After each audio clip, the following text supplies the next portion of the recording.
LPC3250 Bootloader, CDL and S1L. In this presentation we will be introducing the LPC3250 Bootloader, what it is and how we use it in conjunction with the NXP Common Driver Library or CDL. The CDL is a comprehensive collection of driver code which NXP developed for the LPC3250. We will show how to build the CDL using free GNU tools.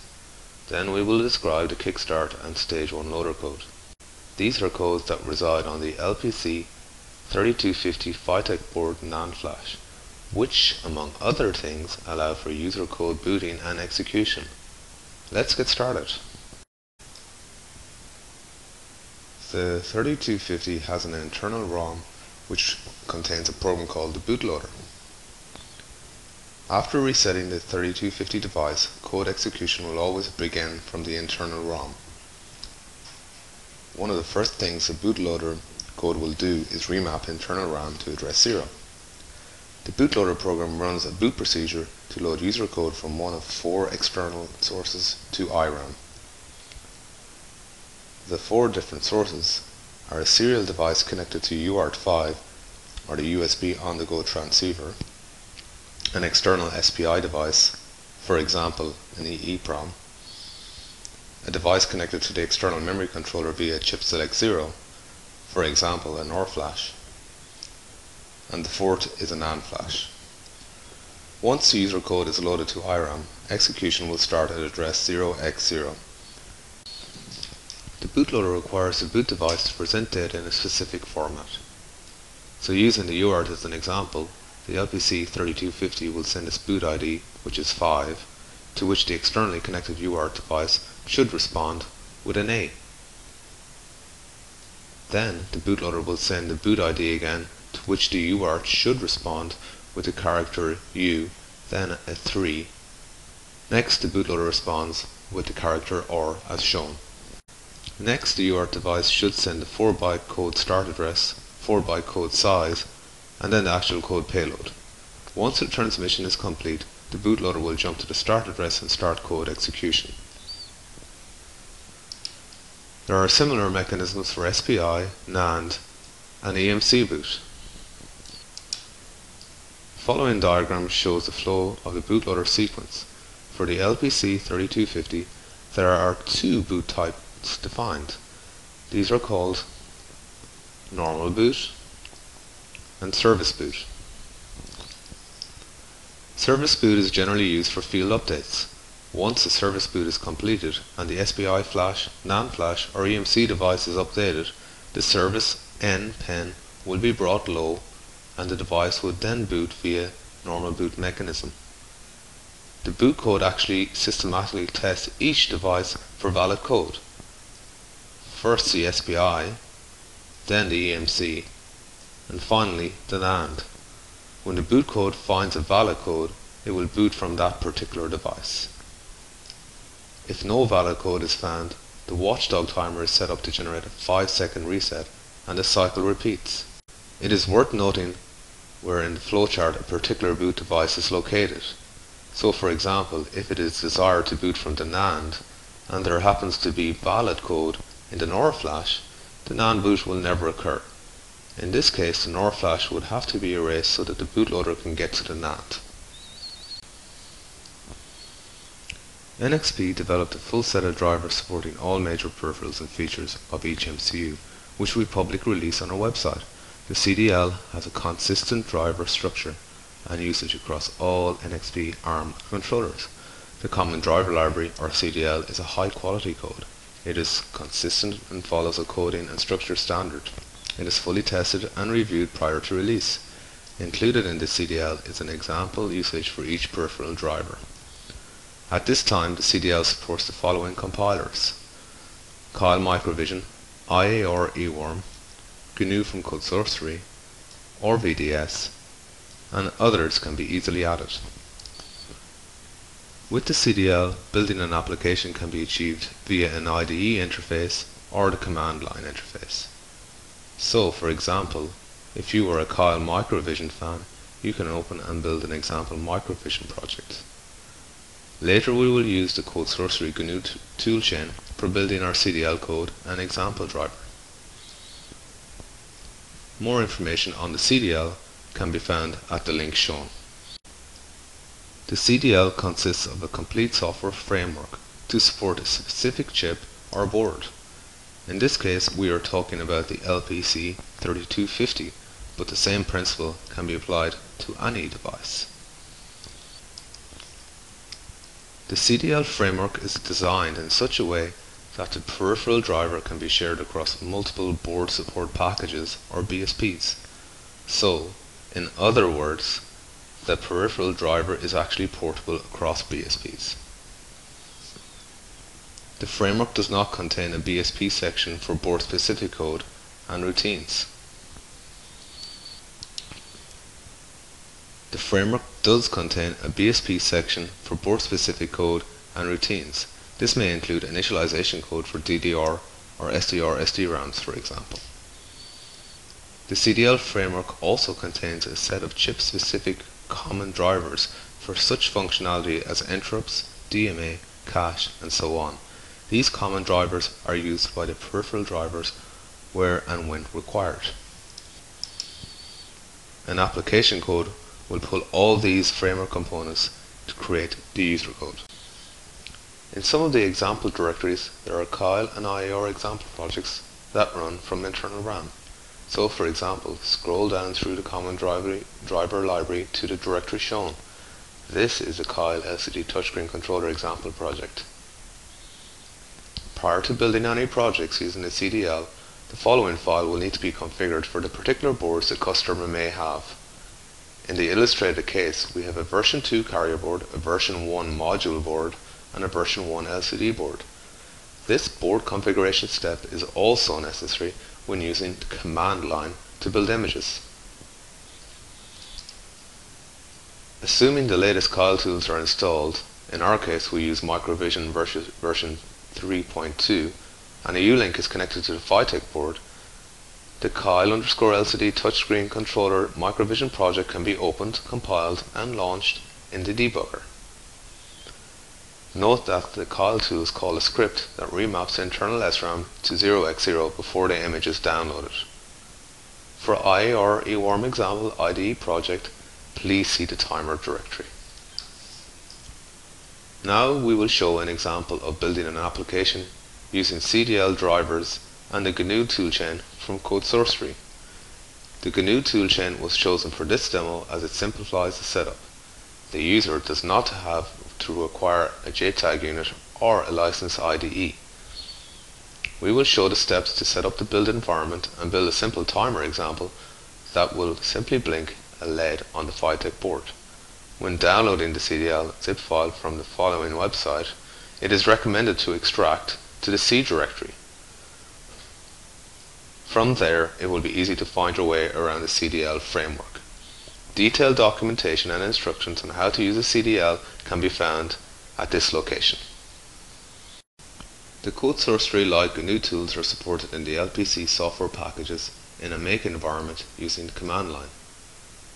All CDL code examples and demos can be built using these tools. CodeSourcery can be downloaded from the following location. Be sure to select the correct target and host platform. There may also be newer releases of the CodeSourcery available at the following link. Assuming the GNU tools were successfully downloaded and installed, now it is necessary to set up the build environment. To do this, we open a command line shell window and change the directory to nxp-mcu/software. Type the command as shown. This command sets the compiler and linker to use those from the GNU toolchain with the LPC3250 Phytec board as target. The build system uses the tools located in the software/tools directory, and its operation is designed to be transparent to the end user. To build a timer example code, we enter the following commands. Firstly, we need to clean the environment using the make clean or disk clean command. This will clean out all previously created object codes from the LPC, BSP, and CSPS directories.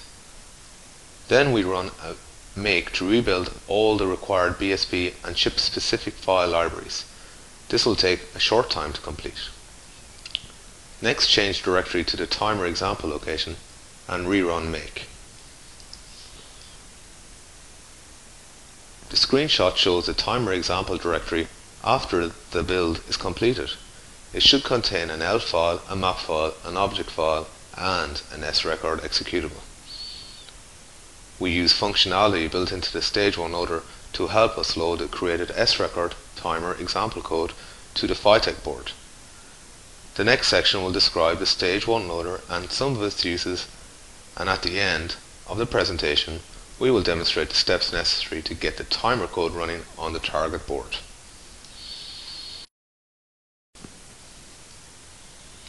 The Kickstart and S1L programs are used with the LPC3250 Bootcode board to boot an initial image and provide a built-in monitor program. The Stage 1 loader acts something like U-boot in the Linux world. The LPC3250 Bootloader is restricted to boot an image from NAND with a maximum size of one block. Block sizes will vary depending on the NAND device. For the Phytec board, the NAND has a block size of 16 kilobytes. The Kickstart program resides in block 0 of the NAND device and facilitates booting of images larger than one block in size. Its purpose is to boot an image starting at block 1. The Stage 1 loader resides in NAND flash starting at block 1 and provides board initialization capabilities, loader functions, and much more. It can be easily used with WinCE or the examples included with the common driver library. To summarize, the LPC3250 Phytec board boot process. After power on reset, the LPC3250 bootloader executes. It will attempt to read block 0 of the NAND. If successful, the Kickstart will be loaded and start execution. The Kickstart will then load the Stage 1 loader from NAND block 1 to internal SRAM and then execute. The S1L will initialize the LPC3250 MMU SDRAM and set the CPU clock to 204 MHz. Using the S1L, the board can be configured to automatically load and run a demo from NAND flash, SD or MMC card, or even a terminal program. Additional hardware is not required for this capability. So, for example, a demo can be changed by simply swapping or updating an image on an SD card. The Stage 1 loader, aboot, load, and exec commands provide this capability, and is similar in functionality to that provided by U-boot in the Linux world. The Stage 1 loader supports binary and S-record file formats. Binaries must load to SDRAM and use scatter loading to copy to IRAM once loaded. The Stage 1 loader can be used to boot and run WinCE, Linux, and other OSs. The Stage 1 loader source code is available as part of the common driver library. There is no third-party code used in the Stage 1 loader and is based on a common driver library structure.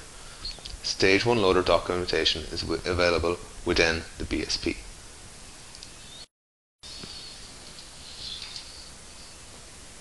Now we will demonstrate how easy it is to use a common driver library in conjunction with the Stage 1 loader to download and execute code on the LPC3250 Phytec board.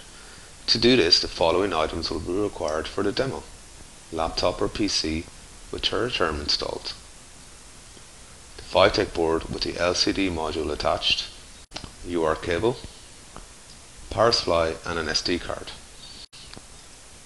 Download the common driver library from the location shown and extract to the C directory if not previously done. Also, using the method previously described, build the LCD_color bar example project and transfer the resulting S-record file to the SD card. The system setup is as shown. The serial cable should be connected to the PC or laptop and UART 5 on the Phytec board. Ensure that the LCD is securely connected. Plug in the SD card and then the power supply. Please note the location of the reset button. To load the LCD_colorbars.srecord example, a simple terminal program and serial cable is all that is required. On the PC or laptop, set the terminal to 115200 as shown. Reset the LPC3250 Phytec board and hit any key to stop the auto boot process. Now we need to get the S record onto the board. In the terminal window, type the following command. This will load an S record file via the terminal and put it in at address 8000000. This is actually the SDRAM memory area. Using the terminal window, locate and send the file in binary mode. Note that it is important that the binary mode is selected. We have used terminal in our demo. Hyperterminal is not supported.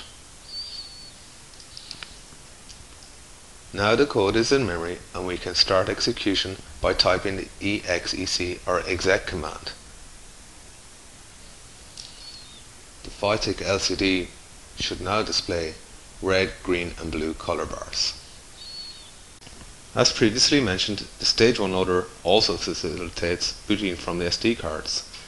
This can be very useful to FEs or salespeople in the field who want to demonstrate the LPC3250 capabilities without JTAG and IDE tools, by simply copying the S record file to an SD card and performing a configuration change to the Stage 1 loader. The LPC3250 Phytec board will boot the S record file from the SD card. Let us demonstrate this feature. Reset the board and stop auto boot by hitting any key. Use the following command to reconfigure the Stage 1 loader to boot from the SD card. Now reset the board and observe the LCD color bars. The Stage 1 loader booted the S record image from the SD card. Other useful commands that exist within the Stage 1 loader are the prompt command. You can use the prompt command to change the Stage 1 loader prompt and also the auto boot timeout. Use the info command to view the current configuration of the Stage 1 loader. The ls command will return a list of files present on the SD card. A document describing the complete list of Stage 1 loader commands is available. This completes the presentation for the LPC3250 Bootloader, Common Driver Library and Stage 1 loader. Thank you.